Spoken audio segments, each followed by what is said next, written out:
Welcome, everybody, to the Chocolate Life Live. We're here today on Friday, the February 4th, and the topic we're going to be discussing today is co-packing and co-packing 101. So if you're a small chocolate maker, if you're a startup looking to get your product into the marketplace, what are the things that you should be thinking about when you approach a co-packer, and what is the co-packer going to be asking you? We'll be back with our special guest today right after the intro.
Well, good morning, everyone. Welcome here to the Chocolate Life Live. I'm here today with Christian Tyler. Christian Tyler is the founder, one of the founders of a business in the United States called Cacao Consulting.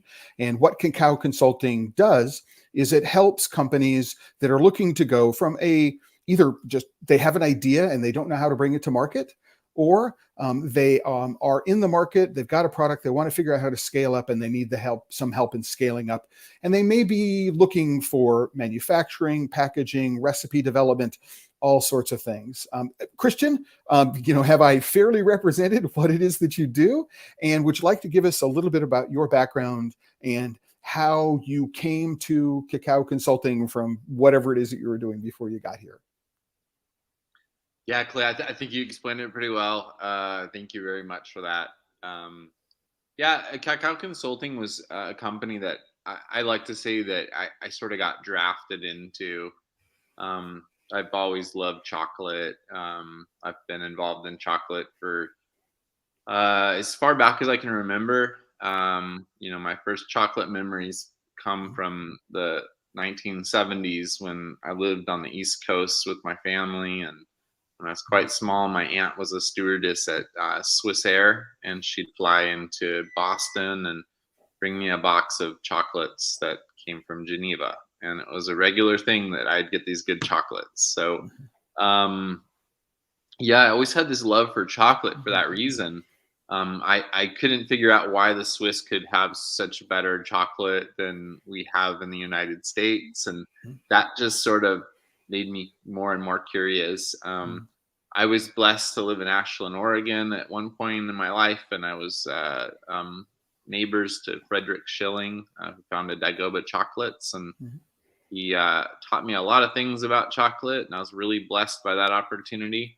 I lived 10 years of my adult life in Brazil, and I was fortunate. If I could ask quickly, how much of the decision to move to Brazil, which I understand may have included some working relationship with Ama, how much of that was influenced actually by Frederick and the relationship with Frederick? Because for people who may not know, Freddie is one of the co-founders with Diego Bararó, that family of Ama Chocolate in San Salvador in the state of Bahia in Brazil. So I guess the way I'd best explain it was he did influence my decision to go there, but it was more because of what he was working with at the time. He was involved with Big Tree Farms and raw chocolate, and it was an industry that I just didn't really see a lot of future for. And it was what everybody was wanting in the United States. And that made me really wanting to go into more traditional European type couverture production. Gotcha. And, Brazil was an opportunity because my ex-wife is from Brazil, and Mhm. My kids have Brazilian citizenship, and I have the right to live there. So, at the time, it just was kind of a no-brainer. I could be closer to cacao and Yeah. work with chocolate as I wanted to. So did you learn the process of making chocolate from the bean in Brazil? Right. And before we get to there, what is your educational background? Because I'm guessing you didn't go to university to study chocolate. I mean, I've known you now for nearly a year, and we haven't had the discussion to this point of what got you into the world of chocolate. I was an anthropology major, Okay. and I think that probably a lot of my interest in anthropology came from my love for chocolate, and something Okay. that was a Mhm. seed planted from that, Pun perhaps. intended, a seed planted, funny Yeah, intended. but Right. what first took me to Brazil was really my anthropological studies. Mhm. I um, I spent time with indigenous tribes in the Amazon. I learned a lot about plant medicines from the Amazon, Mhm. and so I got quite a bit of what I would call a non-traditional pre-Columbian education. Right. And I understand that that informs your own work you do, the work you do for your own brand, so that there's an interest in functional chocolate that are using what might be thought of as traditional medicinal herbs, things that are associated with low sugar and various sugar alternatives. So when it comes to formulation, that's your particular background and interest as well. And that comes out of this long held um, fascination, this long held interest that you've had for these aspects of the connection of modern cocoa culture to ancient cocoa culture. Well, I definitely say a lot of that's there. As far as like the keto chocolate creations that we've brought to the market, Mhm. we formulated many of the products that are on the shelves today, and that wasn't because we had some kind of love for it. We got drafted into it, really. Mhm. If you want to know what chocolate I eat every day, it's maple sugar chocolate. It's my favorite. Okay. I just think I like a sweetener that's very well balanced with a very mineral rich. Mhm. I'm not a diabetic, so I understand those who need the kinds of products that we create.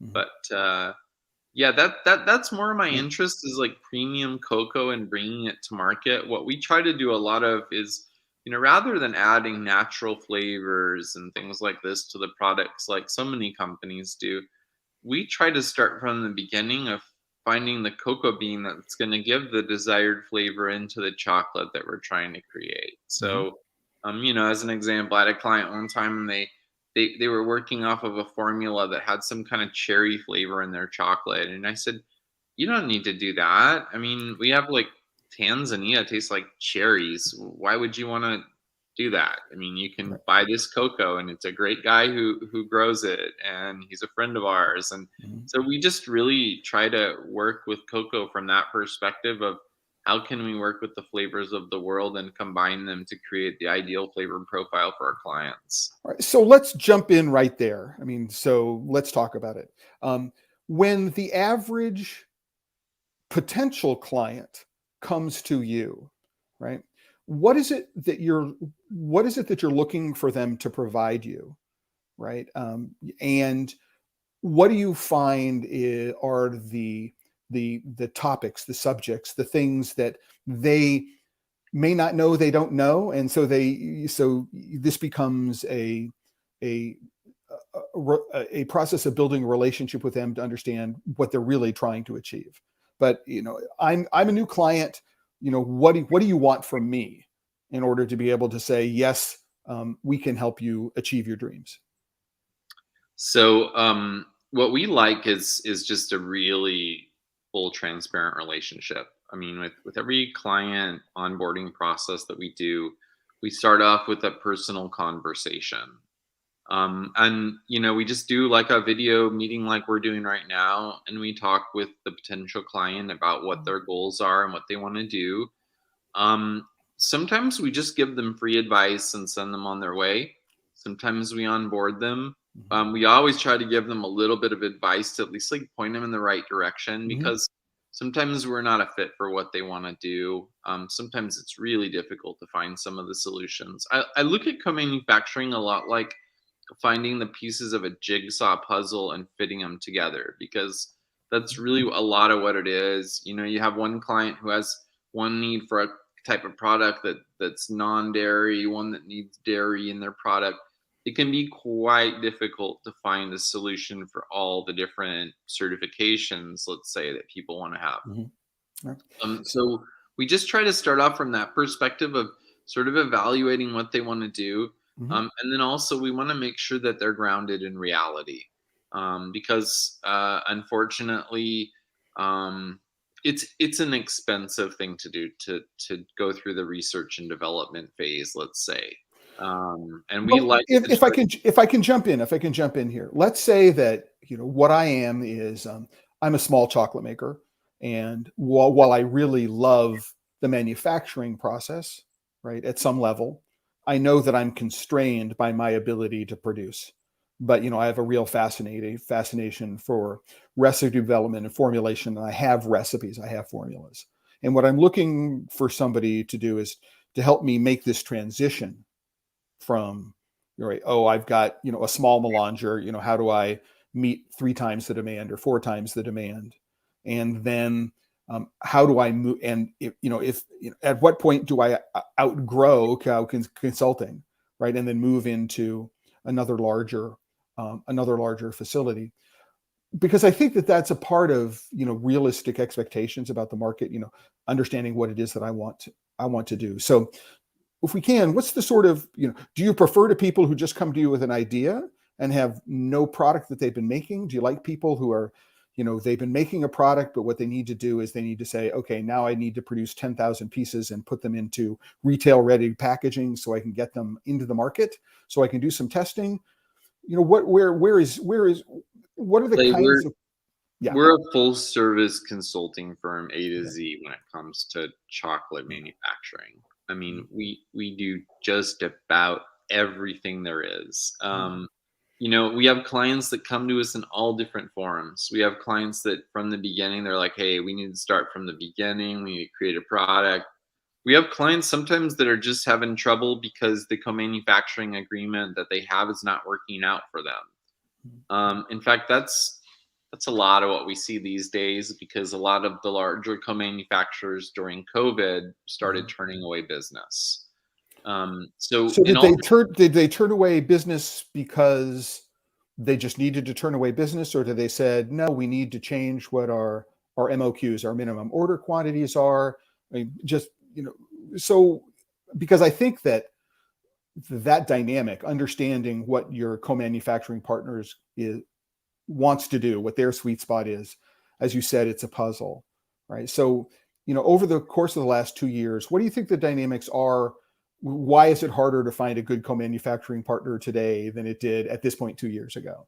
so during COVID, a lot changed with the supply of raw materials. That's number one. There was a lot of log jams at the ports, so co-manufacturers usually have their own line of products that they're manufacturing. And their Mhm. own line of products, they start thinking, hey, look, we have this much cocoa available. We make more margin on our product. The product's in very high demand right now with COVID because, chocolate, sugar candy is an addictive substance. So, there's more demand for our product. We can make more margin on it. Just turn away the co-manufacturing Mhm. contracts. It's what most businesses would make the decision to do, and I understand why they did it, Yeah. but it created this void in the market.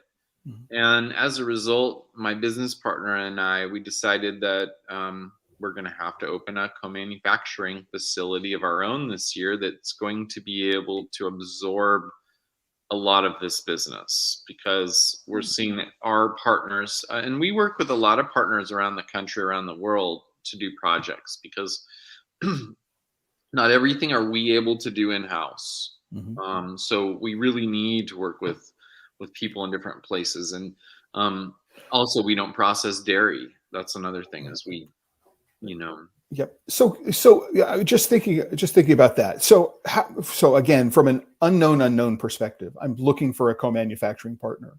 Is it realistic for me to expect that I am going to be able to find one co-manufacturing partner who's going to be able to handle all of my needs, or what it is that I should be looking for is somebody who says, listen, here's the part of your project that I want to wrap my hands around, and then we have preferred relationships with other manufacturing partners that you might not be able to reach, but we can, right? And so we can help you make these things. I mean, is it realistic for me to go and try to find a manufacturing partner who's going to do everything for me? So, no, it's not. You know Was what? that a softball question? Did I set that up in such a way? I mean, I That, feel like I that's might just have. that's where we come in. That's where Cacao Consulting, as a firm, comes in. Is Mhm, that we can connect the dots really quickly and get a project done. mhm, So, and a lot we find that a lot of companies, when they come to us and they finally hire us, they're exhausted. They're just like, hey, we've been mhm, at this for a while. We had one guy, he had a list of like 30 different companies he contacted, and he couldn't find any of them that would take his project. And we're finding certain projects are not finding partners to manufacture, like dairy products right now. Nobody wants dairy in their line right now, and I understand why. mhm, It's so that's really changing a lot. And so we find that we have projects a lot of the time where we have one partner who's doing like the refining and conching, and they're just turning it into block, and then they're sending it off to another molding house that does the mhm, molding and a large scale molding operation. mhm, We have a lot of stuff like that. And then, where we come in is we're able to do lower MOQs, at our company that we're in the process of building. We're in the middle of looking at a launch date of May, middle of May, we're going to be mhm, operational. mhm, And what we decided to do with our company is, we realized that there's a big barrier to entry with molds in most cases. So a lot of our co-manufacturing partners, they're working off the 410 millimeter molds or the 600 millimeter molds. mhm, They're quite expensive, and the number of molds that you need for these lines, mhm, you're looking at an investment that's like maybe 10, 15, $20,000 to fill a mhm. line like that. Just So for the molds. yeah, just if you want custom molds on a lot of Right. these lines, Mhm, and mold prices, they vary a lot. I mean, we work with a lot of partners overseas that have better pricing than, say, mhm, some of the domestic manufacturers or the mhm, European manufacturers. So there's a lot of options there. But mhm, we decided for our line to go with the 275 millimeter molds, mhm, and that allows a much lower barrier to entry. And we also are working on a much smaller cooling tunnel. So in general, a client can come to us and they can get started with an investment that's like $1,500 to $3,000 to get started for the So mold. can from a mold perspective. So Yeah. let's talk about it. So I'm familiar, I was working with a company before COVID started, and they wanted help positioning themselves. So their co-manufacturing capability. And then they were looking at a 4 metric ton per SKU, right? Minimum order quantity. And so that was the point at which it made sense for them to clean out their tanks, clean out the entire line, put a custom chocolate in, and then if what you wanted to do is you wanted to put it into a one shot, or however you wanted to make your mold. And I've worked with other companies for which the MOQ is, if you use our mold and our chocolate, it's 10,000 pieces. But if you want to use your mold and your chocolate, it's 100,000 pieces. And I think that, for a small chocolate maker who's, has the capability of producing, 20 to 50 kilos a week, the notion of having to pre-purchase, 10,000 pieces or 100,000 pieces becomes really, really daunting.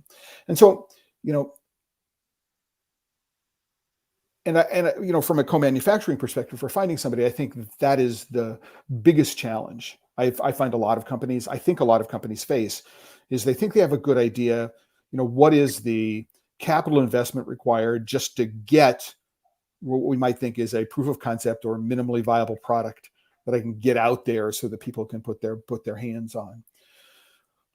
And you need to look at what we might think of as non-recurring engineering costs. So, what is the tooling for the mold and actually making the mold? How many of them I have to have in order to be able to fit the line, right? There may be some special ingredients costs and things like that. We have a So, lot of projects that we do with stock molds too. And, depending on what your needs are, a stock mold might be a perfect fit. And there's no extra cost to work with a stock mold. In fact, we do those projects all the time. But people want customization, and I think a lot of people do, especially when you got some new product and you're trying to create some really beautiful new brand on the market. A lot of time, people want to have that. What I want to do is take a short break and a short reset right now. We're about a third of the way through the morning's interview with Christian Tyler of Cacao Consulting.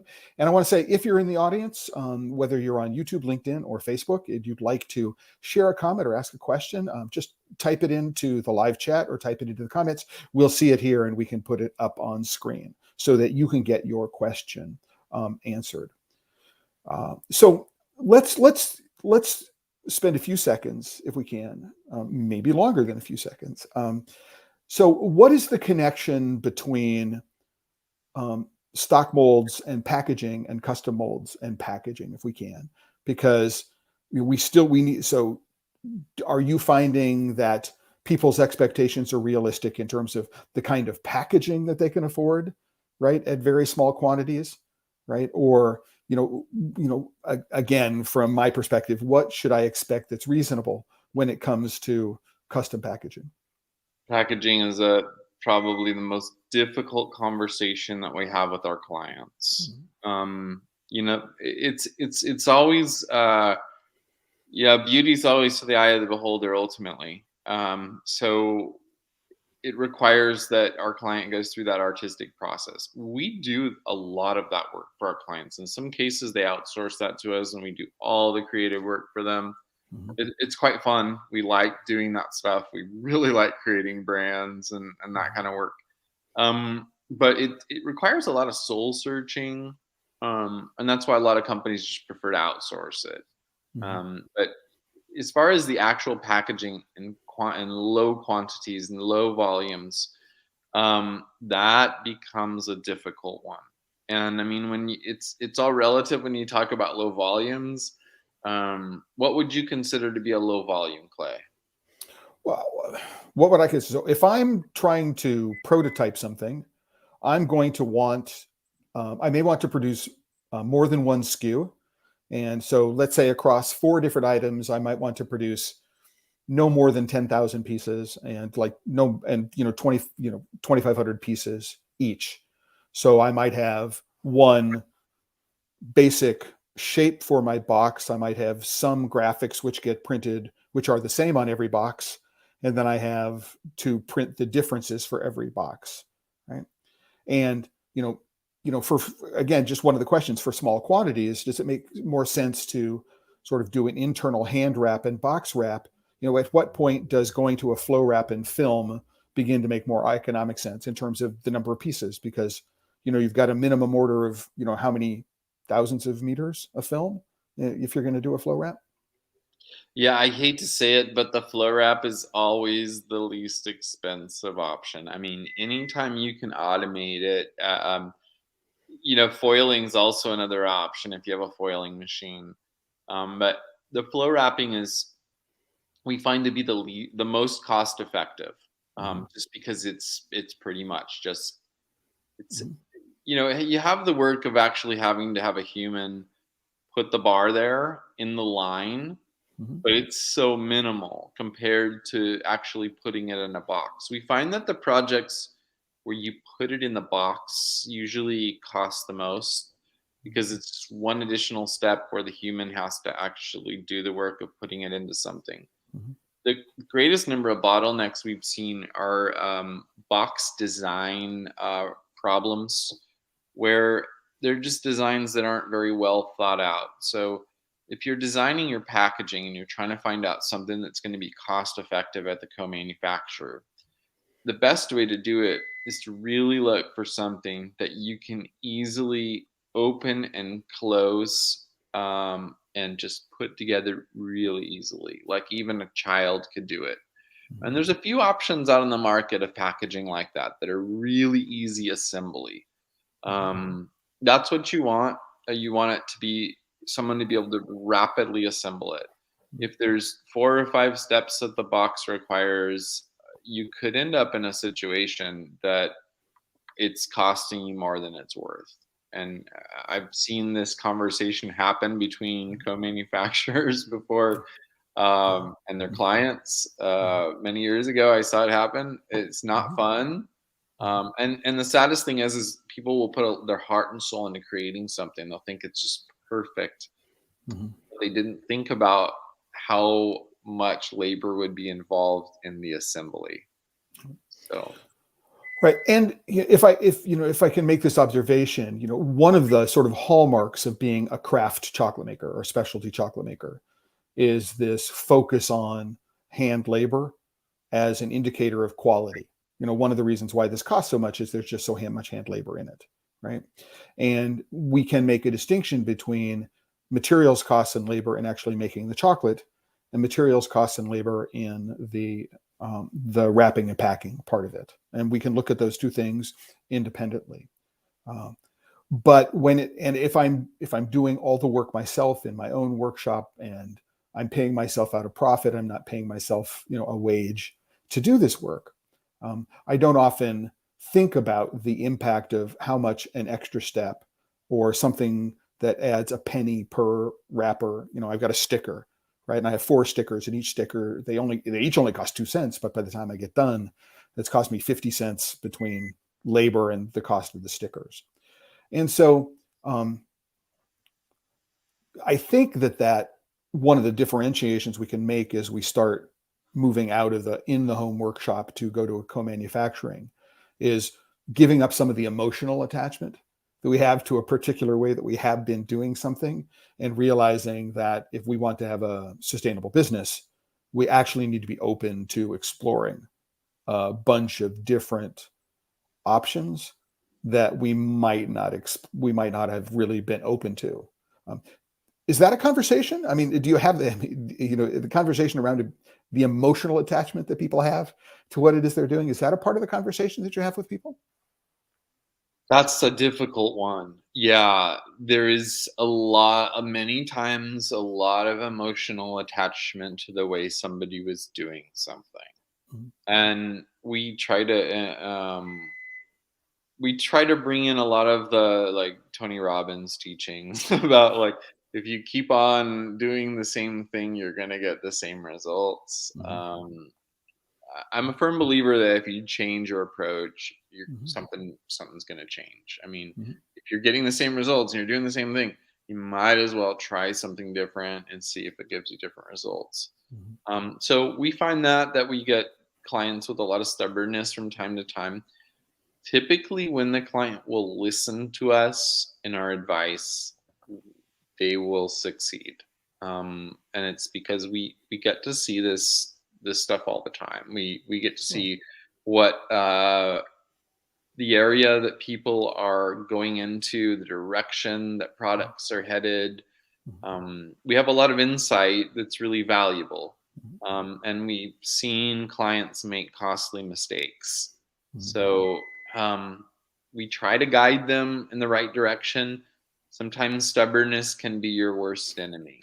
I mean, certainly it's something that I know, I look for in my own consulting practice, which is why I can use my experience across the course of 20 years working in many different environments at a lot of different scales. And I can say, here's a mistake you want to avoid because it's going to be expensive, right? Ultimately, it's their decision, right? But here's a mistake that you want to go try to avoid. So I know that one of the things that interests you personally, right, and I know Jessica as well, has to do with being able to source interesting cocoa beans. You mentioned working Tanzania. I know that you have a history of trying to work down in Venezuela. Next week, you're going to Mexico and visiting some friends of mine down there. So in Pichucalco in Chiapas State, Hacienda Napana. I mean, they're really, really wonderful people, and it's exciting. So how important do you think it is, especially if I'm coming out of the craft chocolate world, um, you know, what are the roles that you can ask your co-manufacturing partner to help you in when it comes to sourcing, right? So I totally hear you on that, and the answer that I'm going to give you is not always the best answer. It's that a lot of the times your co-manufacturer is not going to source the best cocoa for you. I That's where we come in. We try to help our clients to really own their ingredients. That's the best advice I could give to anybody who's going to hire a co-manufacturer. Is own your ingredients. Do not put it in the hands of your co-manufacturer. I mean, I'm a co-manufacturer, but it's the advice I give you. And I say that because you'll have control over it. Now, there's definitely certain things, like if you're making a chocolate and you need sugar, your co-manufacturer, like at Blommer, they'll probably have the best deal on sugar if you're into sugar. Mhm. We don't work with cane sugar. It's not really something we do. We will do it if somebody asks for it, but Mhm. nobody comes to us asking for those kinds of products anymore, just because we're specialized in a different area, I guess. Mhm. Um, so there are certain ingredients I guess your co-manufacturer can help you with, but we really advise our clients to focus on owning their ingredients and knowing what their ingredients are and having that relationship at source, because that's where we feel a lot gets lost, is when you don't have that relationship of where your cocoa beans come from. you Mhm. just you're just a marketing company selling chocolate. And for you to really be a chocolate company and embracing what you're doing, you need to know where it comes from. So we encourage our clients to at least at some level understand where their product is coming from. Mhm. So we take them through in recipe development through the different possibilities. And of course, a lot of it is related to cost. We have cocoa Mhm. beans that we can source that are like Shoal beans. I think they're trying to sell them for like $16 a kilo or something right now. Mhm. Um, we also have some great varieties that we've been able to bring um, from other parts of the world. Mhm. We primarily work with Ecuadorian, and that's Mhm. just because there's a lot that Ecuador produces. Mhm. The values there, it's good. Mhm. It's good quality. It's consistent. Mhm. People seem to really like the flavor. So Mhm.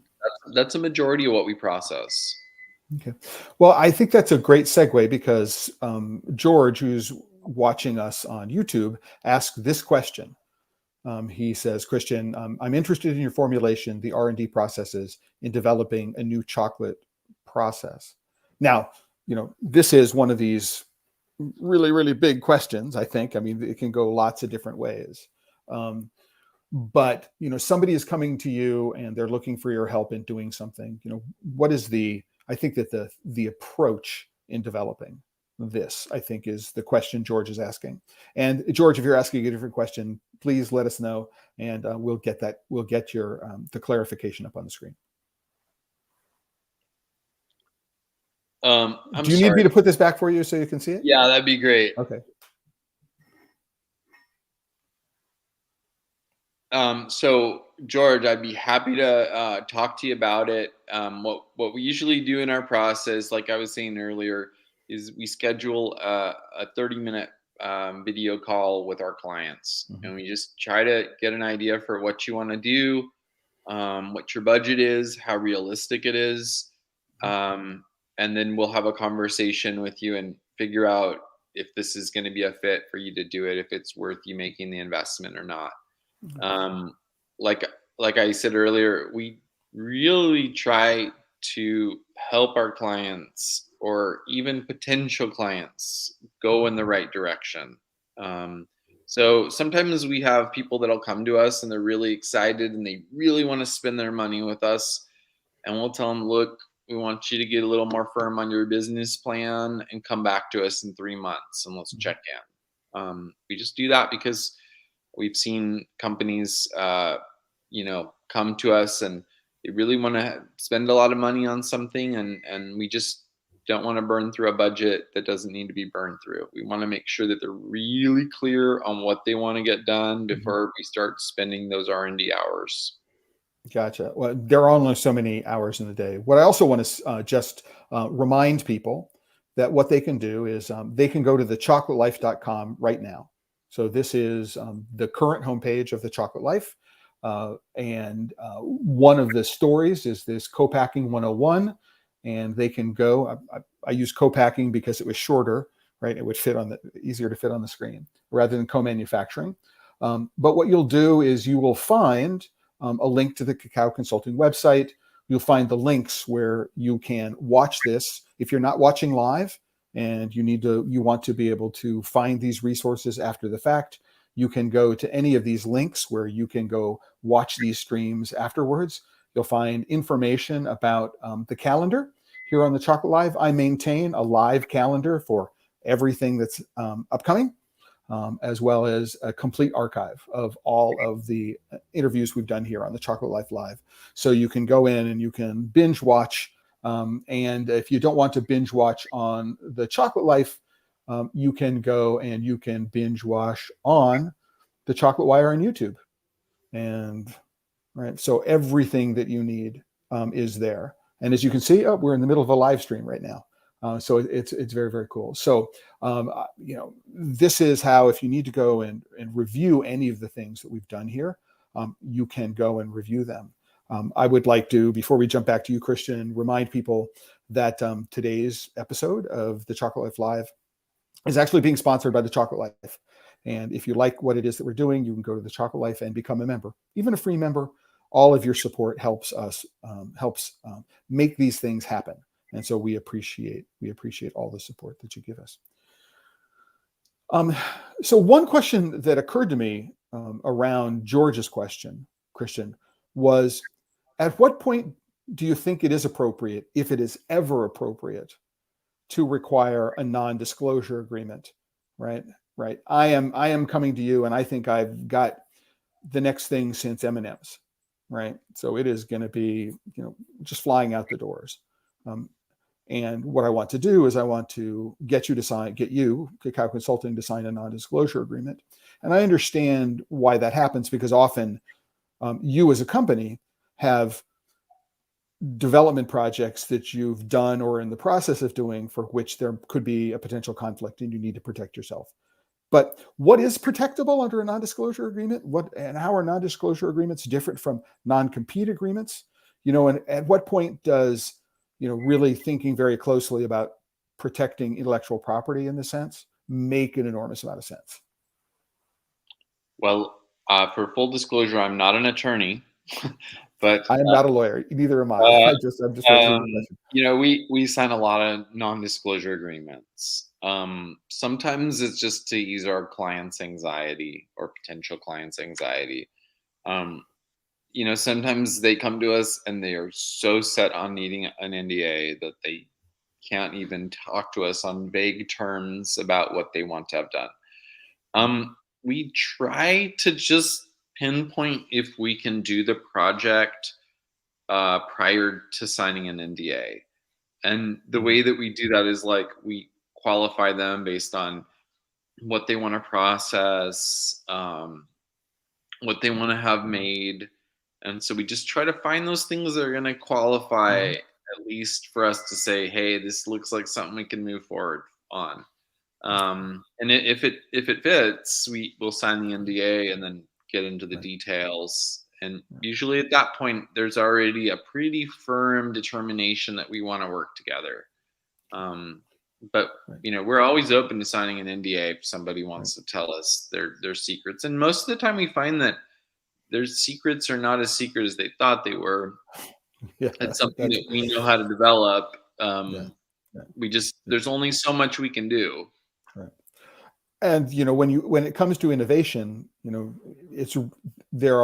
you're talking about flavors and formulations, I mean, it is hard to be truly innovative in chocolate. To think that nobody else has thought of this before is interesting. You know, I'm in the midst of a project right now. I'm an advisor to a startup company, and one of the things that I am doing right now is I am looking at creating an RFP, so a request for proposal, that we can put in front of potential co-manufacturing partners in a way that doesn't actually disclose any intellectual property.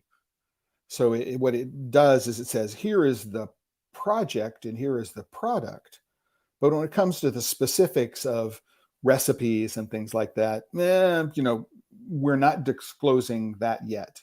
And I have personally found that to be a very, very helpful way to be able to talk about the business um, in lots of different people. So to potential investors, you can explain it without going into the detail of, you know, things as well. Um, and so I think the counsel I heard from you is, you know, is when you're approaching a co-manufacturing partner, that in fact what you try to do is you try to present the business opportunity, right? In terms of, you know, generically, here's what it is that we want to produce, not specific recipes. Here is how much we want to produce, right? In what format, because I think that's a huge part of it.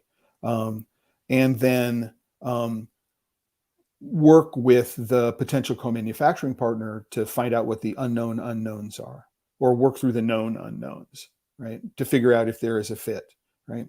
I mean, you know, this is how I work with my clients, you know, to, you know, for example, turn over to a potential co-manufacturing partner. How often do you find, I mean, that, you know, people have a good handle on what it is? All right.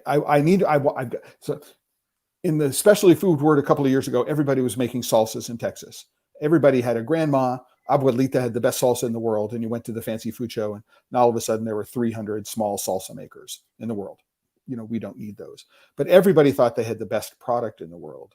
How do you get from the I have the best product in the world to actually having something which might be successful in the marketplace? Because those are two very, very different things. Yeah, there's a lot of people over the years that have tried a lot of things to market. A lot of things. Market research is really important, especially in the chocolate market. And I'll say that because, you know, we have a lot of companies that come to us and they're like, I want to go in the chocolate bar market. Mhm. It's not that great of a market.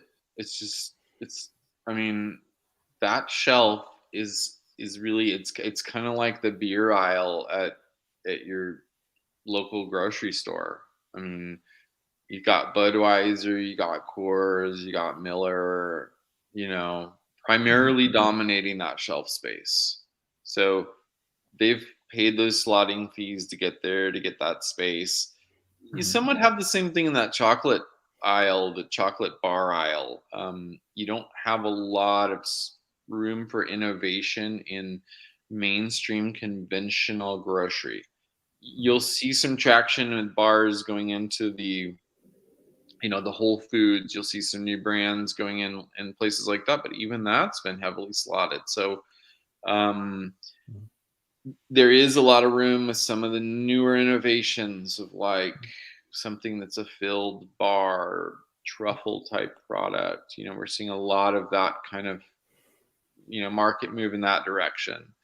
Um, Let's see if I can ask that question in a slightly different way, which is, how reasonable is it, if it's reasonable at all, to be able to expect your co-manufacturer to help in distribution, right? Or are they really just, you know, we're going to make this stuff, it's going to leave our shipping dock, it's going to go to somebody else's receiving dock, and we're no longer responsible for it?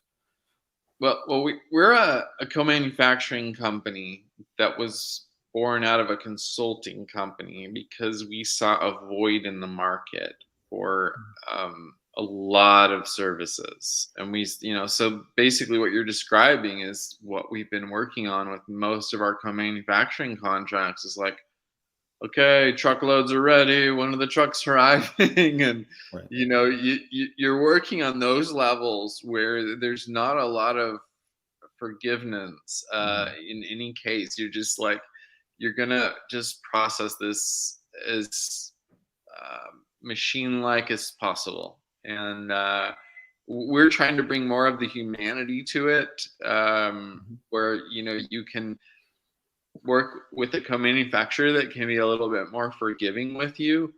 Mhm.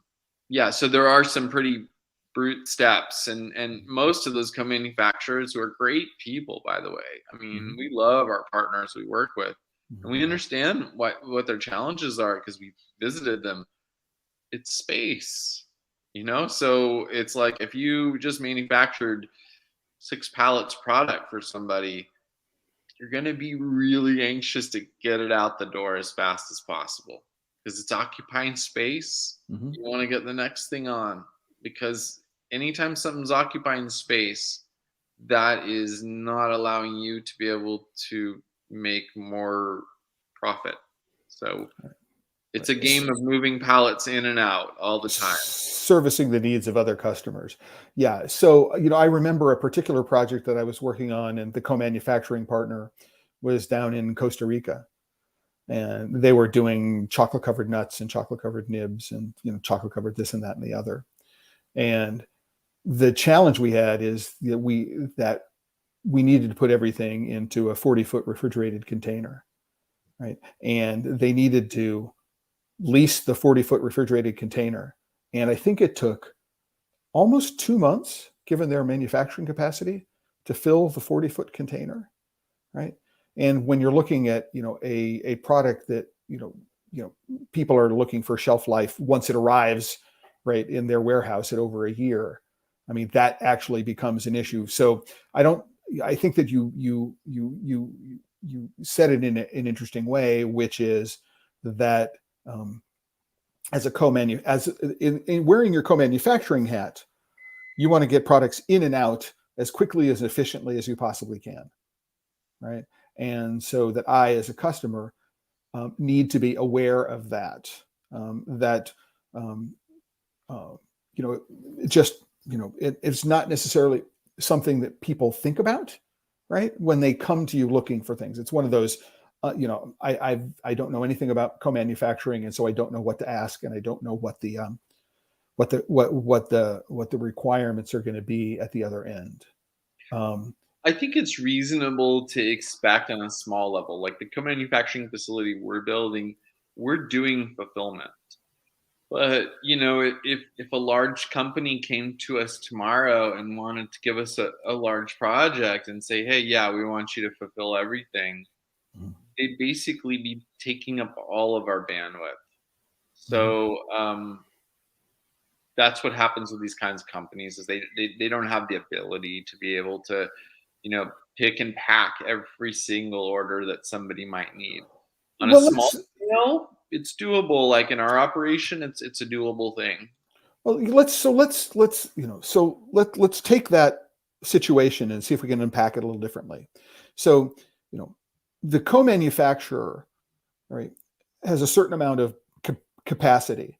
And what they need to do is they need to make sure they're working as close to full capacity all the time. So they're looking at scheduling so that y- so that you as a co-manufacturer, so you as a company that wants to approach the co-manufacturer needs to be able to commit to a certain volume on a certain schedule in order to be able to guarantee that you'll have the product that you need at any particular time.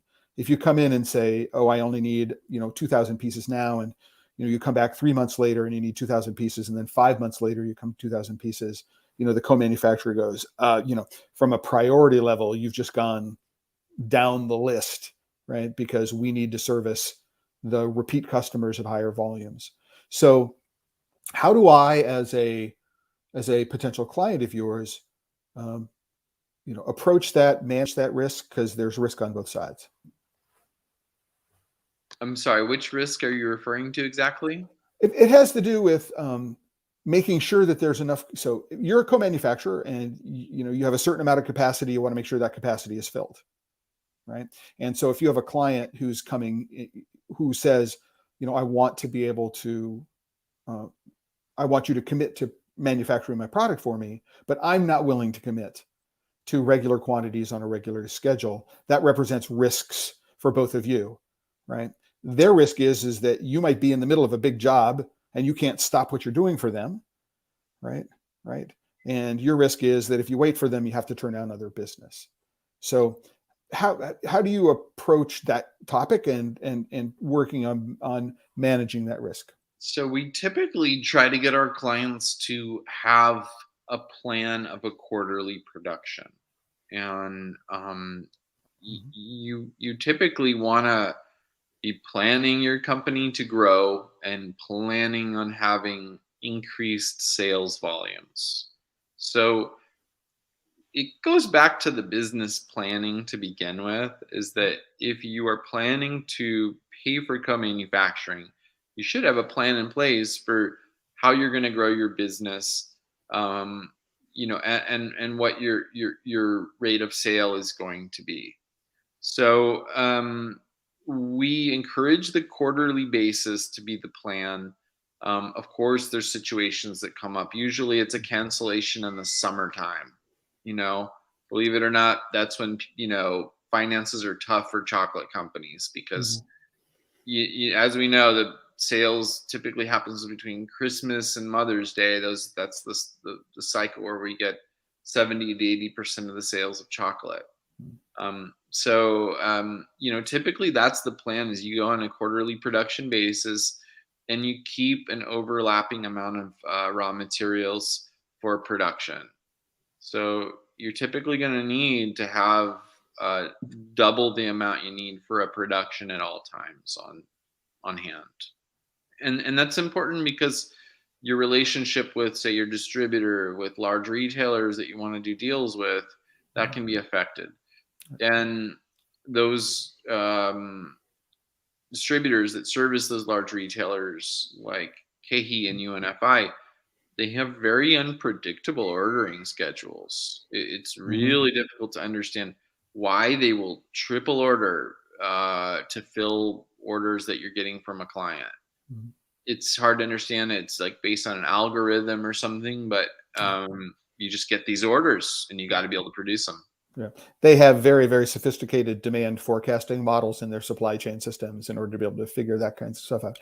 So is it reasonable for a company to ask their co-manufacturer to do the warehousing of ingredients? Or, if I've got a specialty ingredient, should I be planning to pay for and arrange for its storage and shipping to the co-manufacturer on my own? Or is this something that you should say, listen, you've got some, controlled temperature storage, 5 miles away from your manufacturing plant, and I'll pay you to keep it for me. I would say that in the beginning, it is a reasonable expectation to have your co-manufacturer store your ingredients when you're getting started. Then again, when you grow and you exponentially grow, there's going to be adjustments to those plans. I mean, Mhm. you get to a place where it's like you're producing truckloads of product. Your co-manufacturer is not going to be able to store a truckload of product, a container load, let's say, in their building at all times. Mhm. So you may have to make plans about having a secondary storage Mhm. warehouse at some point to hold raw materials, but Or finished goods or packaging. or vice versa. All of those things, perhaps. If you're lucky and you get to that point where these becomes problems, there are far worse problems to have. Yeah, I mean, I've seen companies that have built a factory and then they've had to get a second warehouse and then buy a truck to transport pallets back and forth, and that's just growing a business. Mhm. All right. So we're coming to the end of the hour here. I want to thank people who've been with us today, and for the comments and questions that they have posted. Um, as we head out towards the end, Christian, is there anything in particular, from your experience, that if people are looking to explore the world of co-manufacturing, we haven't talked about it yet, that you'd like to impart as a bit of wisdom? Uh, I would just say feel free to contact us if you want to learn more about what we can do to help you out. We just try to point people in good directions either way. We really love what we do. Um, my greatest words of wisdom to anybody who wants to get into this business is just do your homework, dive as deep as you can, learn as much as you can, and really study the market, because that's where the benefit's going to come. It's just really knowing what you're getting into. Gotcha. All right. And with that, I want to say thank you very much. Very, very quickly, excuse me, what I'd like to let people know is that the calendar for next week, it's not yet on here, but for this coming Tuesday, which is the 8th of February, we're going to be speaking with Alejandro Campos, who is whose family, Chocolates Walter, is one of the most forward-thinking chocolate makers in the state of Tabasco in Mexico. He's a longtime friend of mine. I've been working with him off and on since 2015, and we're going to be talking about cocoa and chocolate in Mexico, and that will be next Tuesday. And I don't have anything yet for next Friday. Working on it still, but you can see I've got a session coming up with Sean Eskenazi, the founder of Eskenazi Chocolate. We're going to be doing a deep dive into sort of prototype packaging with a colleague of mine, Mark Laux of TrueLeaf. And I'm going to be spending some time with a colleague of mine in the criticism and connoisseurship space, a woman by the name of Max Gandy, who has an online alter ego of Dame Cacao, and who has something called the Chocolate on the Road podcast. Sort of coincidentally, she's going to be in Cancun and Playa del Carmen next week, Christian, while you're in Tabasco and Chiapas. So it is a really, really small world. And with that, again, thank you everybody for being here on the Chocolate Life Live. We will see you back, same bat time, same bat channel. No, is it bat? I don't think it's a bat time or bat channel. Is there a social media equivalent of bat time and bat channel, Christian, do you think? Some sort of cultural reference. I'll have to work on it. In any event, thank you very much, everyone. Thanks for spending time with me, and look forward to you joining us again in the future. Thank you.